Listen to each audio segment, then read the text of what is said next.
There's a spiritual solution to every problem. It makes a very large claim, the title of this program. Where we are right now is perhaps the most fitting place we could be to talk about this subject. We're in Concord, Massachusetts, at the First Parish. If you look right up here to my right, there's a balcony, and Ralph Waldo Emerson and his family would come and sit there when they were children on Sundays. His grandfather, William Emerson, was the minister here when the shot that was heard around the world was fired, that started the American Revolution, followed by the French Revolution, and all of the changes that took place in the history of humanity. Much of it started right here at this First Parish, on this site where we are now seated. And this program is really about transcendent ideas. The idea that within each and every one of us, there is something much more that most of us haven't even begun to tap, that allows us to create for ourselves a solution to things that we have called problems in our lives. Transcendentalism was born here. And transcendentalism isn't an ism that you join. You don't pay any dues. You have to remember that back in the 1830s and 40s and 50s, there were things going on in this country and in this world that today we find intolerable. Slavery was an accepted practice at that time. But right here in Massachusetts, in Concord, people like Emerson and Bronson Alcott, who was the father of Louisa May Alcott, and Nathaniel Hawthorne, Henry David Thoreau, people who would come to the school of philosophy and talk about ideas about how to abolish such things as slavery. All of those ideas and more. The idea that somehow this notion that we are wicked, or that we are born in sin, or that there's something wrong with us as people, all of this was being discussed here in this place, in this beautiful place where new transcendent ideas took place. I was introduced to these kinds of ideas when I was a young boy. I was a sophomore in Detroit on the east side at Denby High School. And I had a biology teacher. And my biology teacher was a very well-meaning, a very nice man. And he asked me if I would, and as he did everybody else in the class, if we would like to pass biology, that we would like to turn in something called a leaf collection. Now, I had already passed leaves. I had identified all the leaves that there were to identify and gotten a good grade on them. But he said, no, you have to do something more. You have to collect a whole bunch of them and turn them in for an assignment and prove that you have seen them. And I told him, in probably not the most diplomatic of ways, I won't be doing that. It just doesn't make any sense to me. At that time, there were some tough things going on in my own family, and I was working, and my mom was going through a hard time, and there was a divorce situation taking place, and it just seemed like a waste of time to me.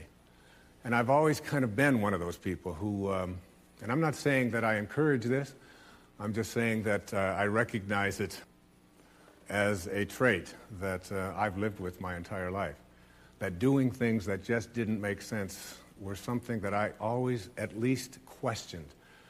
And more than questioned, I took the consequences. I think probably the most famous line out of William Shakespeare is a line that is most quoted because it is that which tells us an enormous truth. To be or not to be.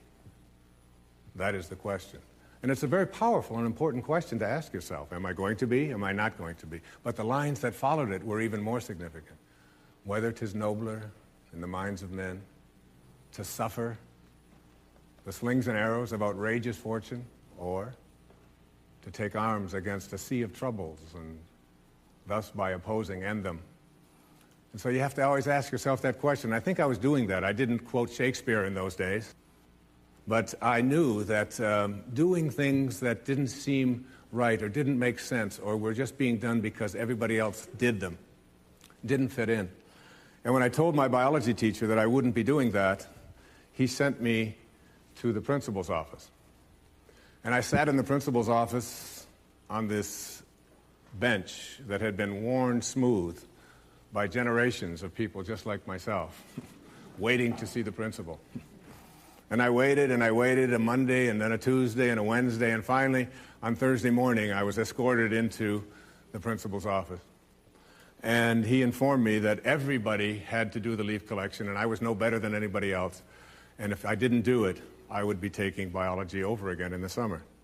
But in those 3 days that I waited for the principal to make his decision about what my consequences were going to be, they left books for us to read, hoping somehow that perhaps even if we didn't read it just by osmosis, just by sitting next to it, perhaps some of this wisdom would come to us. And one of the books that they left there for us to read was written by a man who came into this church and who lived right here in this town. His name was Henry David Thoreau. And it was called Walden Pond. And I read through Walden, and it was all about nature, and it was all about sort of having a great reverence for all that is natural. But at the back of that particular edition, there was an essay that he had written.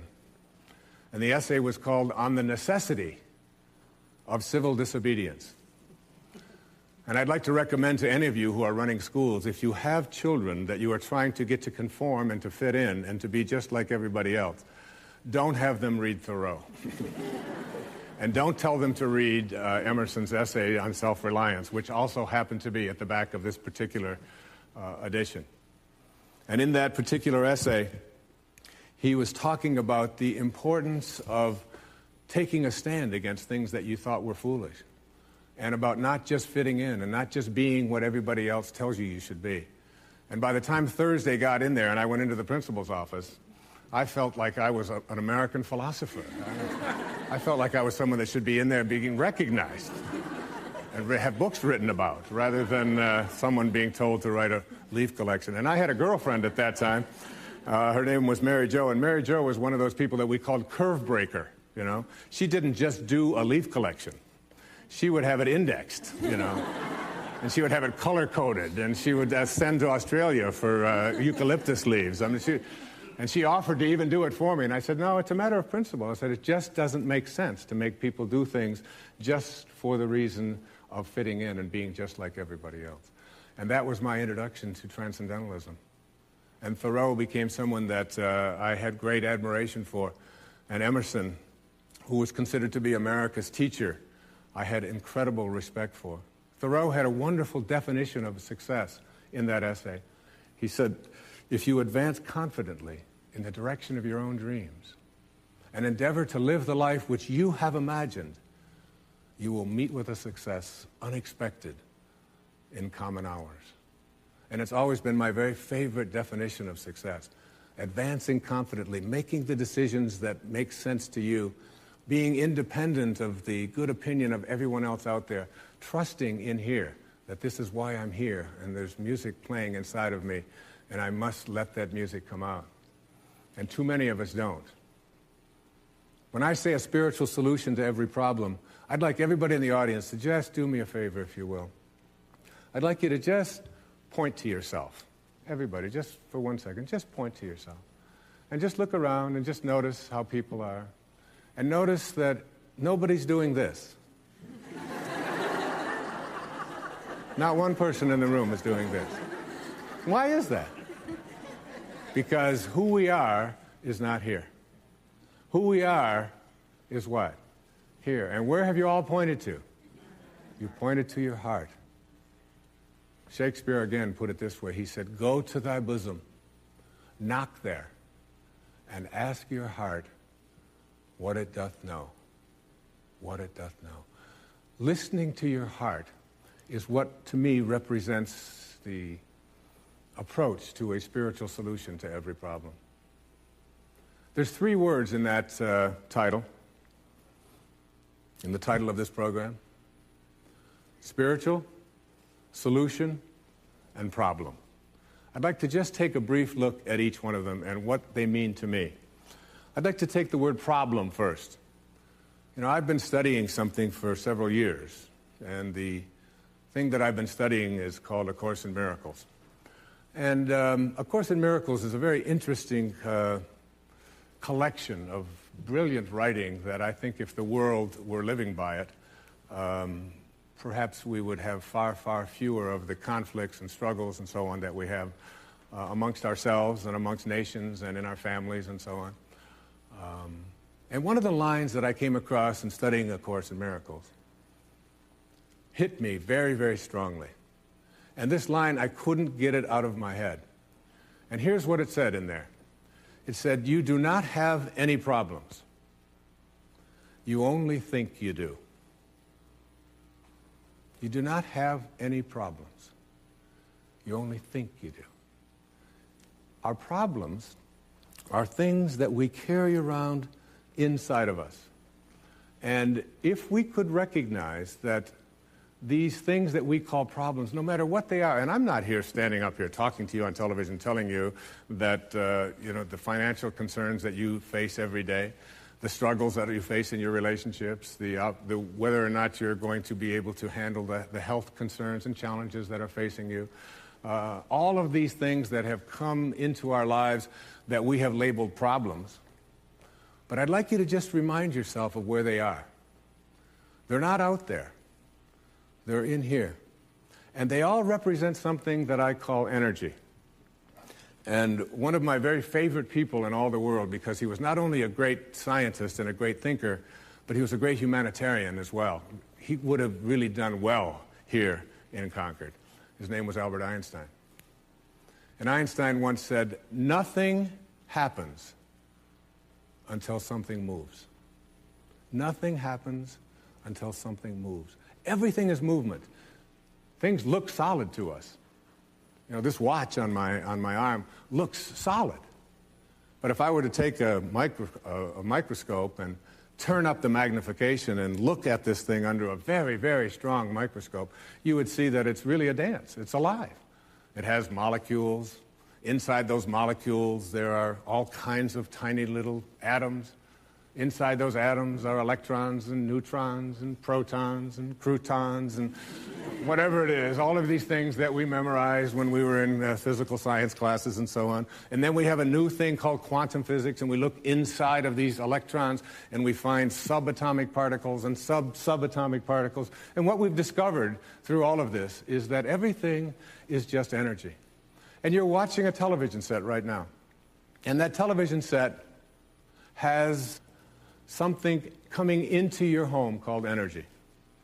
And you are looking at it, so there's visual energy, and you're hearing sound, you're hearing my voice right now, so there's something in the air between your receiver and my speaking here right now, something called sound waves, and they're all just energy. And if we were to understand how that energy comes into us, it comes into us through our senses, through our ears and through our eyes. And if we were to block off our ears and take all of the energy that was coming in the room into our ears, but before it hit our ears, we were to send it off to a scientist and say, "Give me a report, please, on this energy." They would send out the report, and they'd come back, and you'd look at it, and you'd say, "Well, what's in there? What is this?" And they'd say, "Well, there's a lot of movement. There's a lot of energy. Some of it's very fast, some of it's very low, some of it's high, some of it's low." I'd say, "But are there any problems in this report?" They'd say, "No, there's no problems in the energy. It just comes in high and it comes in low. It comes in fast and it comes in slow." And you know, that's one of the most important principles that you can learn and master in terms of identifying things that we call problems. That energy only becomes something that we convert into problems when we put it into our head and begin to process it in a certain way. And as we process it in certain ways, we tell ourselves, these things are going to get worse, or this is a terrible experience that I'm going through, or my finances are, or I've just had this terrible bout with a disease, or whatever it might be. And all of it is something that we carry around with us. What I'd like you to do sometime is open up the Torah, or the Old Testament, and look at the opening line of the Old Testament, of the Torah. And the opening line of the Torah, these ancient spiritual texts that we all rely upon and live by, And it says, in the beginning, God created heaven and earth. Most of us have gotten through at least Genesis 1:1, all right? And we understand that. Now you move ahead 31 lines later, and it says, and all that God created was good. Now we're presented with an enormous conundrum, a difficulty in our minds. Everything was created by God, and everything that God created was good. Therefore, how do we ever explain bad? How do we explain evil? How do we explain problems? How do we explain so many of these things that are so much a part of our lives, of our consciousness? You have to see that these are all things that came about when we invented something called the ego. And this ego is nothing more than an idea that we carry around. And this idea that we carry around says that who I am is separate from this source, this perfection into which I was created. That I am separate from it. And as a result of being separate from it, I am what I have, I am what I do, I am what everybody else out there thinks of me, I am my reputation, I am separate from everybody else, and I am separate from God.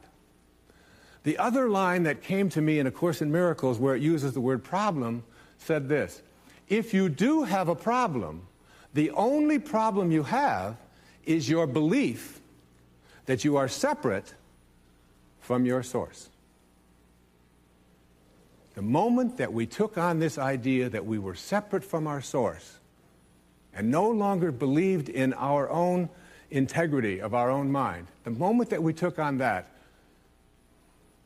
we began to develop something called problems, something called illusions. And I'd like to suggest to you that every problem that we have, the way I see it, is nothing more than a mistake or an illusion.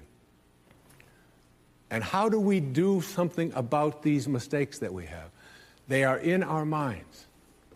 You know, it says very clearly in most of the spiritual literature, as a man thinketh, so is he. Emerson, one of the people that we revere, who lived right here in Concord, said that the ancestor to every action is a thought. Once you start to understand that what you think about, your thoughts, is what expands and becomes your life, you start getting real careful about what you think about. Real careful. So that when you have a thought that says, gee, I got a sniffle, it's in my nose, but tomorrow it'll probably be down here in my throat. And on Wednesday, it's probably going to be here in my chest. Always seems to happen this way. And on Thursday, I'm going to have a fever. I get one every time. You can just about count on it. I'm going to have to take Friday off. Now, it's Monday morning, and you got a sniffle, but in your mind, in your thoughts, you're taking Friday off with a fever, and lo and behold, your body begins to react to this thought, which is just a mistake of the intellect to begin with. Supposing that you had a belief system that said 2 + 2 is 7. For some reason, you were just hung up on this idea. And you said 2 + 2 is 7, and you took your calculator and you reformulated it in such a way so that it would appear to be 2 + 2 is 7. And then you tried to balance your checkbook, and you tried to make your life work based upon this formulation, that 2 + 2 is 7. You would find that your life would be out of balance financially virtually all of the time. Every time you push that button and push those numbers, nothing would ever work. So the question is, what do I do in order to correct this mistake in my thinking? And that's where the word solution comes in. But we can't bring the solution in until we understand that everything that we have, do you know that every relationship that you're in right now, every single person watching this, every relationship you're in is in your mind. You can't get behind the eyeballs of another human being and be them. All you can do is process them through your thoughts. Now, if your thoughts about the person that you love are about what is wrong, about what you don't like, about what they ought to be, about what they used to be, about how they disappoint you, about how bad they talk, about their language, about anything at all, if that's what you're thinking about, what you think about is what expands, more of what you're thinking about will continue to show up in your life, whether you like it or not. It's one of the great ironies. I always tell people that if you understood this concept, the best way to do it is to put it in terms of money. If I had $1 million, and I were to take this $1 million, and I were to give it to you, and I'd say, this purpose of this $1 million is for you to go out to the mall, and every store you come to where you see something that you really like, you're to purchase it.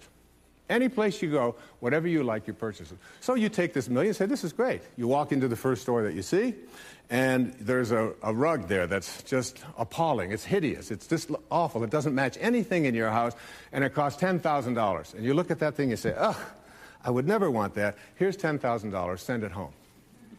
Now you go to the next store in the mall, and it's got a lamp in it that matches the rug, all right? And you look at this hideous lamp and you say, that's the worst looking thing I've ever seen. Send 2 of those home, and they cost $5,000 a piece. So far, you've taken your money and you've spent $20,000 of it on what you don't want. And all day long, every time you saw something that you didn't want, you spent your energy, your money, on sending it home. Then you get home and you say to yourself, why is my house filled with all of this stuff that I don't want? And the answer is, you're crazy. This is called insanity. You have energy to spend it on what you do want, yet you continue to use it to purchase what you don't want. And the metaphor here is that your thoughts work exactly the same way. The energy that you have for creating what you want is in your thoughts. And if you want your relationship to be divine and to be perfect and to be beautiful, then you have to begin to think the kinds of thoughts that are going to create that for you. If, on the other hand, you put your thoughts on what the person isn't, what they ought to be, what they used to be, what you think is wrong, you'll see more of that showing up. And it works in everything in your life. Changing your mind, changing your thoughts is how we change the problems, if you will, that we face in our life. Okay? Now, the word spiritual, there's a spiritual solution to every problem. I am not speaking here about anything that has to do with organized religion or anybody else's religion. I respect everybody's right to worship and be a part of any organization that they choose. And I'm not here to recruit anybody. I don't belong to any organizations. I'm not here trying to convince you to be something other than just a happier, more fulfilled person who can understand that there is a means to bringing a spiritual solution to things in your life that you don't like. These illusions, these mistakes that you have made. Because remember, in the beginning, God created heaven and earth, and all that was created was good. So that anything that isn't good has come about because of your belief in your mind that you are separate from this divinity. You are not what you have. You are not what you do. You are not what others think of you. You are the beloved. You are the divine. You are a creation that is made into perfection. When I use the word spiritual, I'm speaking now about a way of being. I'm speaking about not being a Buddhist, but being Buddha-like. I'm speaking about not being a Christian, but being Christ-like. I'm speaking about not being a Muslim, but being Muhammad-like. I'm speaking about a way of living which includes specifics, unconditional love, the ability to be able to send love in response to hate, in response to anger, in response to fear, the ability to live that. I'm speaking about the understanding that who I am is not a human being here having a spiritual experience, but it's the reverse.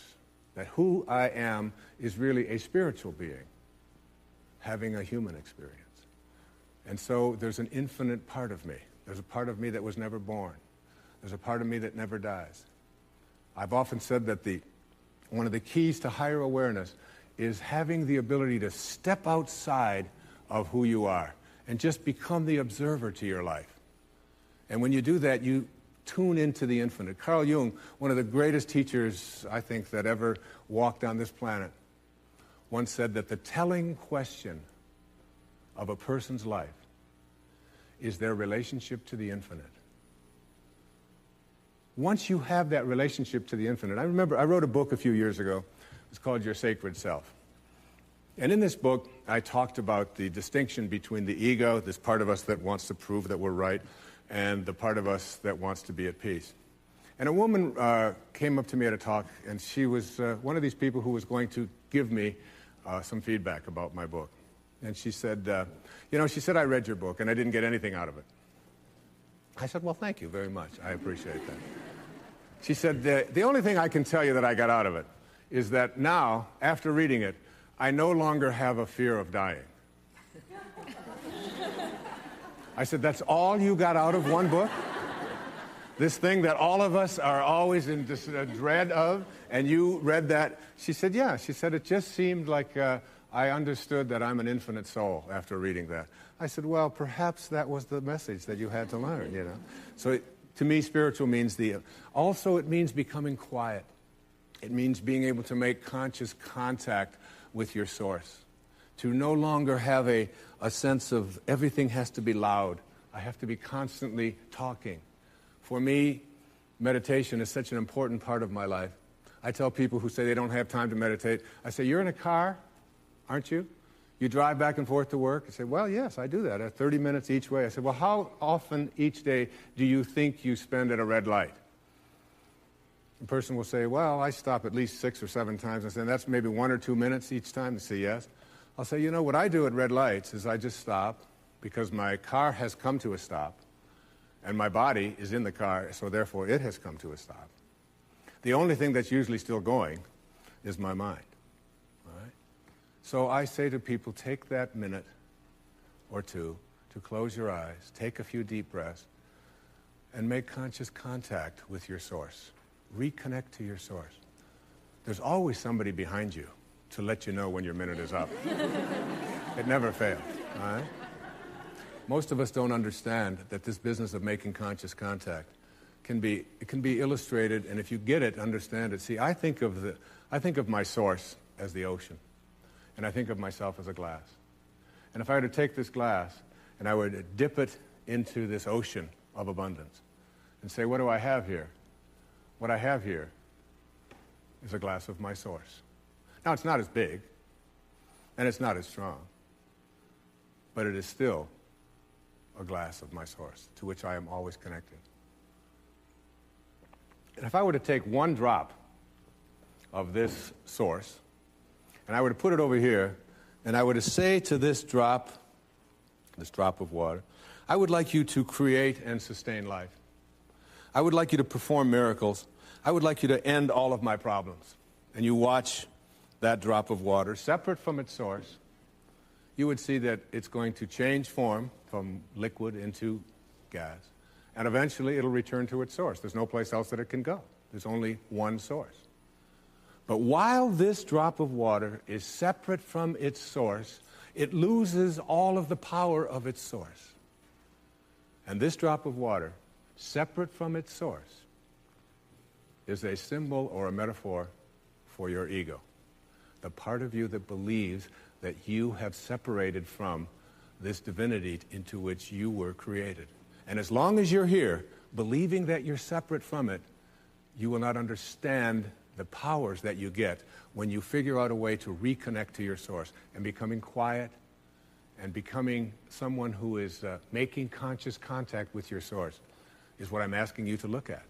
Because once you leave this ego behind, once you leave behind this idea that I'm separate from it and reconnect to it, then all of the powers of the source, of the ocean, the powers to create and sustain life, the powers to heal, the powers to attract abundance into my life, the powers to make my relationships divine and beautiful, the powers to appreciate, the powers to be miraculous.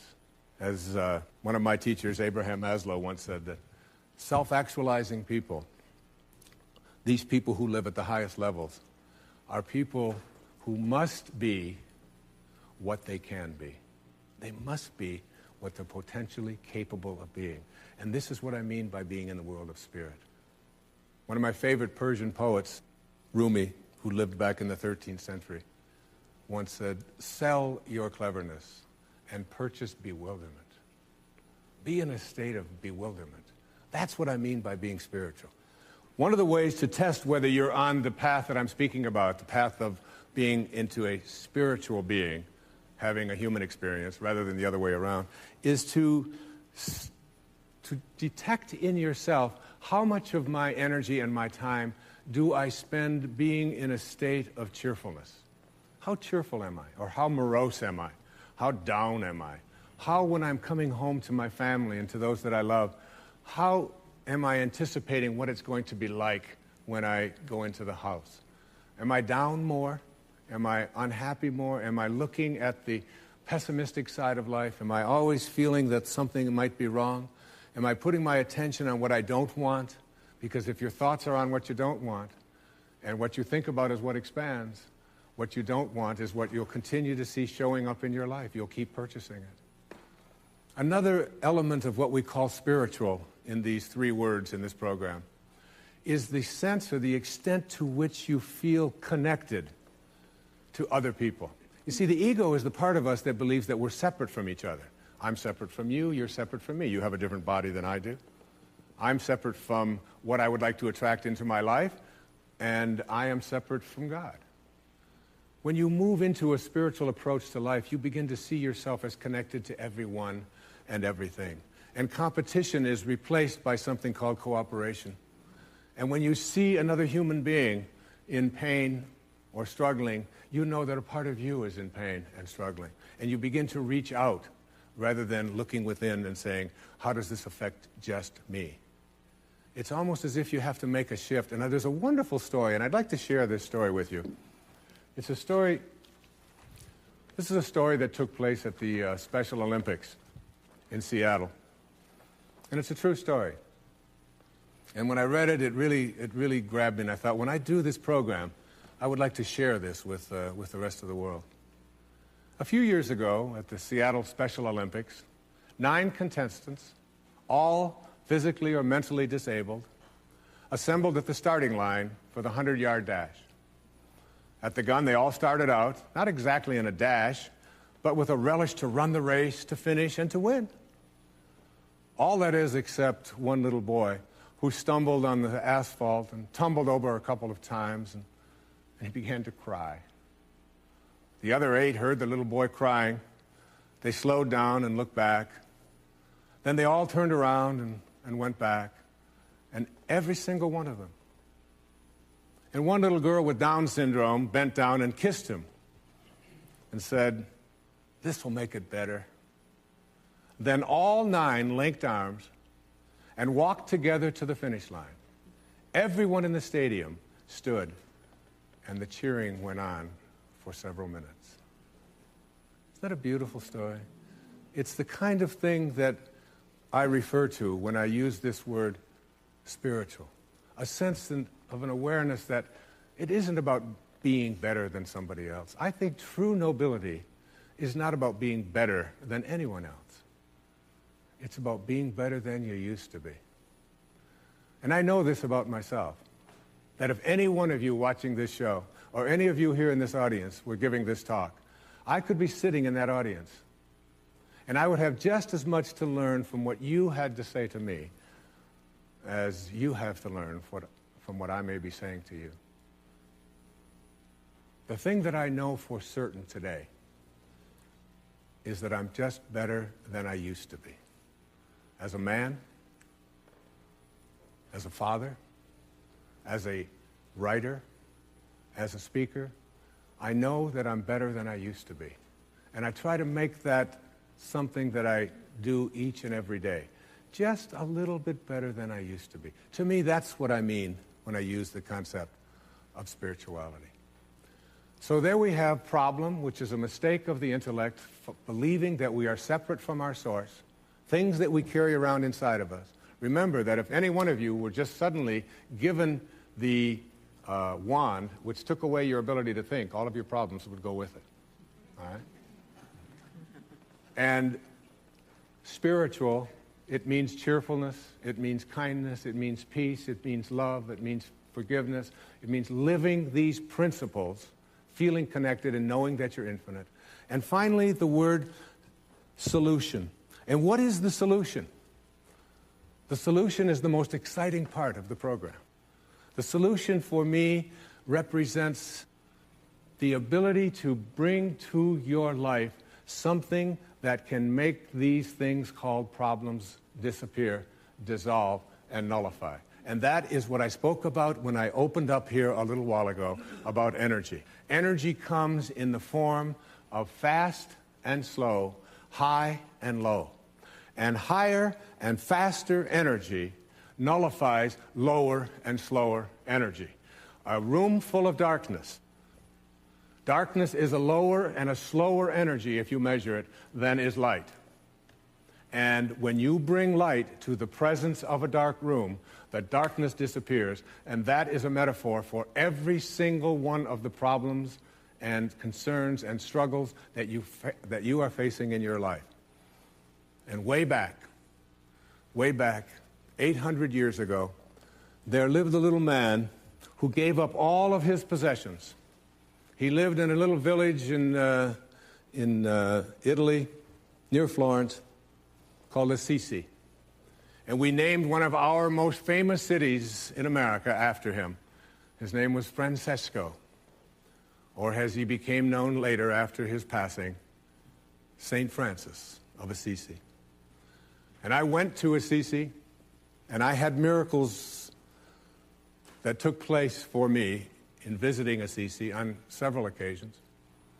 And St. Francis was one of these people who created a prayer that is perhaps the most well-known prayer on the planet today, certainly one of them.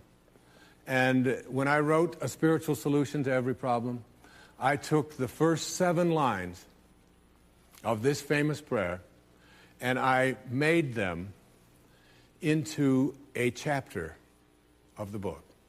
And I'd like to share those with you here in this program right now.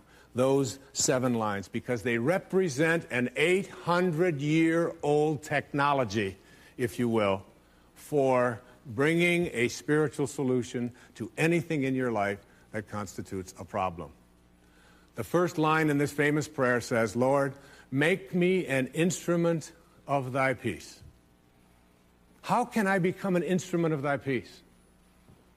The ego is the part of us that wants to be at war, that wants to defeat, that wants to collect, that wants to be better than, that wants to always get more. The sacred or the highest part of ourselves is the part of us that just wants to be at peace. How can I become an instrument of peace? Not someone who's looking for peace, but someone who delivers it. There are opportunities every day. I was in a gas station just a few days ago, and in this gas station they had a car wash. And there was a young boy, he was maybe 18 or 19 years old, and he didn't speak English very well, and he couldn't figure out how to work the car wash. And he had put $2 in, and apparently it required $3. And he was in there waiting to pay for his car wash and trying to get an answer to why he couldn't get it to work. And I had just gotten some gasoline, and I walked in, and there was this man behind the counter berating this young boy and humiliating him and talking to him. And because he didn't understand the language, he talked louder to him. You know how people do that?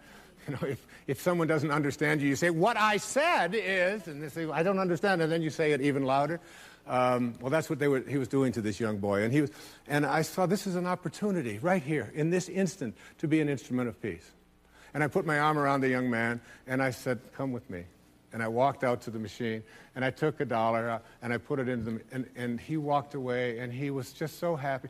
One tiny little incident. These kinds of things, I suggest to you that you take this day and look for 5 occasions to be an instrument of peace. And you'll find one when you're on your way home, on the freeway. You'll find somebody who isn't going to let you get in. You find somebody who doesn't want to let you pass. And instead of giving them a hard time or being angry at them, try sending something called peace their way.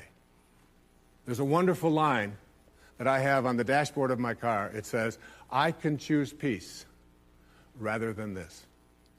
And it's always a reminder that no matter what I'm experiencing in my life, I want to be an instrument of peace. The second line in this very famous prayer says, "Where there is hatred, let me sow love." It's been said that the three most difficult things to do in the world are this. The first is to send love in response to hatred. The second is to defend the absent. That is, whoever's being gossiped about, you become their spokesperson. I do this with my children all the time when they're all saying this, and then she said that, and he said that. I'll say, excuse me, but who is defending the absent person here? Well, why should anybody defend her? I'll say, well, I'll just take her position right now, if you don't mind. And the third is to admit when you were wrong. And it doesn't mean necessarily to say, I just made a mistake. It means to say, I have been making the wrong kinds of choices in my life with my mind. I've been putting my attention on what I don't want, on what others want for me, on what the world ought to be, on what it used to be, and I can't understand why it just keeps showing up, what I don't want, what others want for me, what I despise. I have to admit, almost I have to rewrite my agreement with reality. And there's a woman that I have a great deal of admiration for who passed away a short time ago. Her name was Mother Teresa, a woman whom people all over the world revered, no matter what their religious persuasion. And this is one of the things that Mother Teresa said. When people say to me, how do I do this? How can I make this work? I say, this is a way. And I put this in the book, and I wanted to include it in this program. It's called The Final Analysis. And this is what she said. And there's so much beauty in this. And so much of what St. Francis was speaking about back in the 13th century, because he was a man who was ridiculed wherever he went. And he was just out there trying to teach people to bring the solution, spiritual solution to your problems. If hatred is existing in your world, that's an energy field. It's a lower and a slow energy than the energy of love. If you can bring love to the presence of that hatred, it will be nullified just as if you were bringing light to darkness. But for most of us, what we do when we see hatred is we respond in kind to that hatred. There's a wonderful book that I have a great affection for. It's called Power versus Force. It's written by a psychiatrist. His name is David Hawkins, and he's a PhD as well.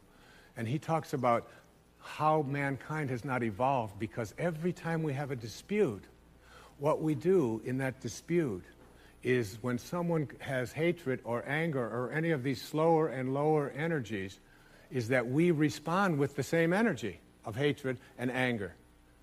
And what we do is we create a counterforce, and that counterforce weakens everyone in its energy field. They said of Jesus, they said of Buddha, they said of these great spiritual masters, and Mother Teresa was one, that when they would walk into a village, just their presence in the village and nothing more would raise the consciousness of those around them. Just by being in the presence of someone who radiates out this kind of love, you alter it and change it. And here's what Mother Teresa said. She said, people are often unreasonable, illogical, and self-centered. Forgive them anyway.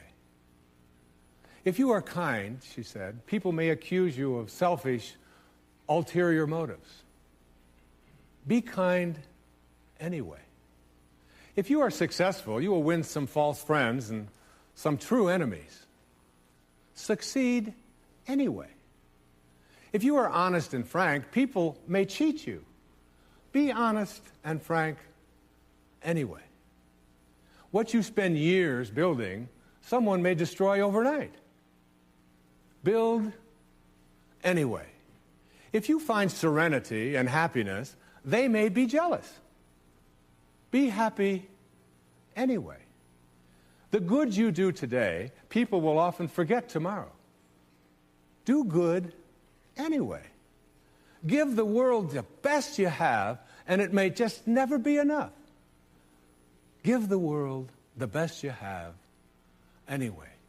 You see, she said, in the final analysis, it's all between you and God. It was never between you and them anyway. Isn't that beautiful? It's Mother Teresa, and you should applaud because she deserves that. Thank you.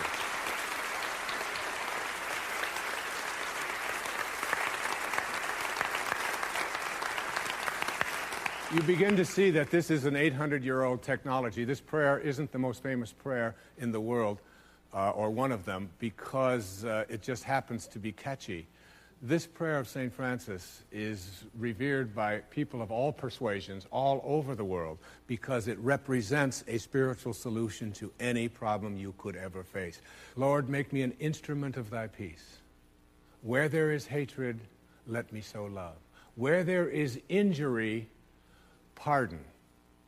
How can I bring pardon to the presence of injury? And what is pardon but forgiveness? And what is forgiveness but the ability to love someone in response to something that they may have done to you that you feel hurt by at some time in your life? There's a Chinese proverb that says, if you're going to pursue revenge, you'd better dig 2 graves. Because one of those graves will be for yourself. You know, I told you the story at the beginning of this program of my biology teacher and the leaf collection. Always be careful about how you treat anybody in your life. Even your little children. You may work for them someday. 15 years after I took biology for the second time that summer. Because I wouldn't do a leaf collection. I received my doctorate degree from Wayne State University in Detroit. And I was given the opportunity to teach as a faculty member, as an adjunct faculty member there, Dr. Dyer. Very proud. With my own parking place. That was the best. And I was given my class assignment, and there was my roster, and I had 30 students in there, and this course was a course in child development, child psychology, and adolescent psychology. It was a course that all of the people who wanted to become administrators in the school system had to take in order to become certified as a school administrator. And there on my roster was my former biology teacher. True story. Now my student, needing this course in order for him to get on with his goals in his life. He did a leaf collection like you wouldn't believe. No, it's not true.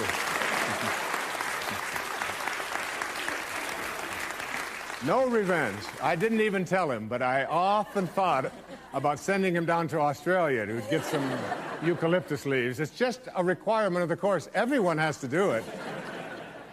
But I didn't. Where there is doubt, faith. How can I bring faith to the presence of doubt? Rabindranath Tagore, the great Indian poet, once said that faith is the sound that the songbird makes before the dawn. Before the dawn. The songbird has got incredible faith. He knows the dawn is coming. And the ability of each and every one of us to just go within and find something inside of us. Someone said to me today that that's fine what you're talking about, but he said, I'm an atheist. And I said to him, I said, try not to think of it in terms of whether or not you belong to a perfect system or whether God exists or doesn't exist the way you have been raised to believe. Try thinking of it as a presence. When you go to sleep tonight, look at your fingernails and know that in the morning they're going to be just a little bit longer than they were when you went to sleep. That there's a force in the universe that is everywhere. And this force doesn't grow your fingernails and stop yours from growing. This force doesn't allow your hair to grow. Well, that's not a good example. This force doesn't beat your heart and not mine. There's one force, one power in all of the universe, and it grows our fingernails and it beats our heart and it aligns the planets, and it opens every flower every morning, and it is this universal one song, universe, one song that connects everything in the universe. It is a way of looking at the world from a spiritual perspective. Where there is despair, said Francesco, let me send hope. Michelangelo once responded, he said, the greater danger is not that our hopes are too high and we fail to reach them. It's that they are too low and we do. I do talk radio across the country all the time. And people will call in with a disease that has been diagnosed as terminal. And I will always tell that person that whatever energy that allowed any miracle to ever take place, that law is still on the books. It hasn't been repealed. Go to that place. Go to that place within you, that quiet place where you have an awareness that you can commune and reconnect to your source. And go there and be at peace. Find that inner joy, that inner island, that inner Tahiti that Melville described, that allows you to know that I am not going to have despair. I'm going to have hope. Where there is darkness, light.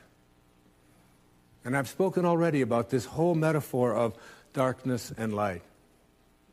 One of the most beautiful quotes from Ralph Waldo Emerson, Ralph, who sat right there, he said, there is no object so foul that intense light will not make it beautiful. And so often our thoughts are of darkness. So often at night, sometimes they'll lie in their bed and they won't have any light in the room, and their mind will go into all of the fears and all of their worries and all of the stress. And I tell people, turn the light on. Bring light, literally bring light to that presence. Because in the daytime, when the sun is out, when you're out in the light, things just don't seem the same as they do in the darkness, do they? And it's that light, the bringing light to the presence of darkness. Light is a higher and a faster energy. Bring that energy to the presence of that lower and slower energy called darkness. And it is nullified. It can't survive, nor can hate, nor can anger. Perfect love, it says in the scriptures, perfect love casteth out all fear. Fear cannot exist in the presence of love. And sadness cannot exist in the presence of joy. Where there is sadness, Francesco said, let me bring joy. Let me find a way inside of me to bring joy into my life. Many people in my life have brought me great joy. Some of them are here today. One of them is a lady who has worked for me for over 20 years. She doesn't understand the concept of not having accidents yet, and I've talked over and over again about when you reach the level of consciousness I'm speaking about, you will access things called intuition and insight, and then you will not be slipping back into these worlds of problems. Her name is Maya Lebo. She sits right here. Thanks for being here, Maya. God bless you. So many wonderful and powerful people in my life. All of them have done this thing for me.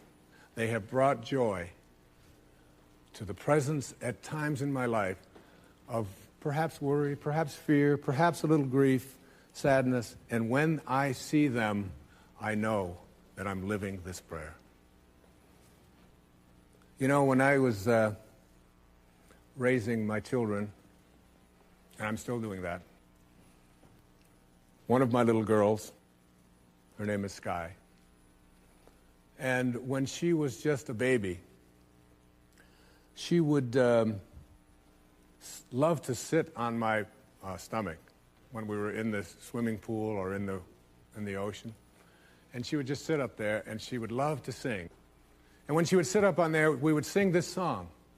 And I would put my arms in the water, and she would be sitting up there. She's a year and a half old, and she would laugh. She was always full of laughter and beauty.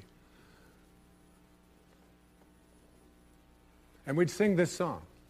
And as we'd sing the song, I remember going back into my home and writing the words down, because they seemed to me that some of the simplest things that we say to ourselves continuously often get repeated because there's such great wisdom in them. Like that quote I used earlier of Shakespeare's, to be or not to be. That is the question. It is the fundamental question that Emerson and Thoreau and Alcott and Hawthorne and Julia Ward Howe and all of these people who came here, Louisa May Alcott, so all of these people were asking these questions and asking people to look at their own lives and to find within them their own divinity and not be doubting that and finding fault with it. And as we would sing this song, I thought it had so much meaning, it had so much sense. And the song goes like this. Most of you know it. We would sing, row, row, row. And as we would sing, row, row, row, I would think that just means to me, just go out there into your life and be and work and do. Because when you're born, Khalil Gibran, the Lebanese poet, said, when you are born, your work is placed in your heart. There's something that you came here to do. There's no mistakes in this universe. The only mistakes are the mistakes that we have, that we are separate from the perfection into which we were created. Row, row, row your boat. Don't row my boat. Don't row somebody else's boat. Don't try to row a boat that somebody else tells you you should be rowing. Row, live, work your own boat. And how do you row this boat? Always gently, always gently, always with love, always with peace, always with kindness. Row your boat that way. Row your boat gently down the stream. Don't row up the stream. It takes away all of your energy, and it'll just create a counterforce of frustration for you. Get in the stream of life and row your boat gently down the stream with the currents of life, with the great Creator, merrily, always with joy, always with cheerfulness, merrily, merrily, merrily, merrily. And you know, Thoreau put it this way. He said, our truest life is when we are in our dreams awake. Because life is but a dream. Let's sing it together, just for a minute. Together. Ready? Row, row, row your boat gently down the stream. Merrily, merrily, merrily, merrily. Life is but a dream. That's all it is. It's just a dream. God bless you, and thank you for coming today.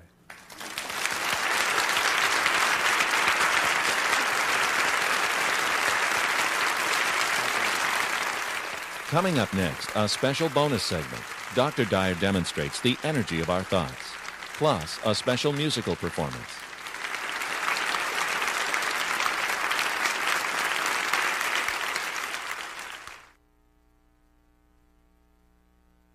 Everything in the universe has an energy. This isn't just scientific talk. We're now beginning to discover through some of the work that is being done by kinesthesiologists and so on that every thought has an energy. And that thoughts go from very, very low and slow energy to very high and very fast energy. And these can be measured in terms of how they affect and impact us. And one of the best ways to see it is to just ask someone who has never participated in this before to come up, and we'll do a little demonstration of it. In Power versus Force, Dr. Hawkins speaks about this dramatically. I have spoken about it in this program, and I've also spoken about it and written about it in A Spiritual Solution to Every Problem. But I'd like to just demonstrate it for you so that you can see it put into practice by someone that I've never met before, who's here in the audience today. And I'd like her to come up. She's volunteered to come up. She's been mic'd. And come on up and say hello. This is Eleanor, is that right? Eleanor. Great. Yes. It's nice to meet you, Eleanor. Nice to meet you. I ask for someone who had been in at least a second marriage, someone who had been through a divorce, okay? So what I'd like to do is I'd like you to just stand and face me, if you will. And I'd like you to just give me your full name. Eleanor Corey Waskovich. Waskovich. I got to deal with a Waskovich, all right? So don't I. And you married a Waskovich, right? You must really love this guy, huh? All right, Eleanor. So your name is Eleanor Corey Waskovich. Is that right? Yes. Okay. I'd like you to take this arm, if you will, and I'd like you to hold it out, and I'd like you to make a fist, if you will. And I'm going to take 2 fingers here, and I'm going to put one hand here, and I'd like you to resist me as hard as you can. I just want to see, is that the truth? That is your name, Eleanor Corey Waskovich? You're telling me the truth? I'm telling you the truth. Okay, I'm going to resist. I'd like you to resist as hard as you can. And would you say that right now you are strong or weak? And that I'm putting pressure? Could you feel the pressure? Yes. Okay. Now what I'd like you to do is I would like you to make up a name when I ask you your name. And no matter how I try to persuade you to the contrary, I want you to tell me that this is your name. I want you to lie to me. You'll be forgiven for this, all right? It's just a demonstration, all right? Okay. Okay, so what is your name? My name is Hilda Smith. Hilda Smith. Yes. Okay. So you're telling me that your name is Hilda Smith? Yes, I am. And is that the truth? Yes, it is. That's the truth. That's the truth. What is your name? Hilda Smith. And that's the truth. That's the truth. Okay, hold on to that thought and resist me as hard as you can, okay? And I'd like you to, okay. Now give me your real name. What is your real name? My name is Eleanor Corey Waskovich. Is that the truth? That's the truth. Okay, resist me. Okay, now I'd like you to give me the other name. What is your name? Hilda Smith. Is that the truth? That's the truth. You're telling me the truth. I'm telling you the truth. Okay, hold on to that thought. I'll and hold on resist. to that thought. Okay, and resist me as hard as you can. Do you see the difference? Oh, absolutely. Okay. There was no way I could keep my hand up. Yeah. We could have saved $93 million by bringing President Clinton up here. Anyway, okay.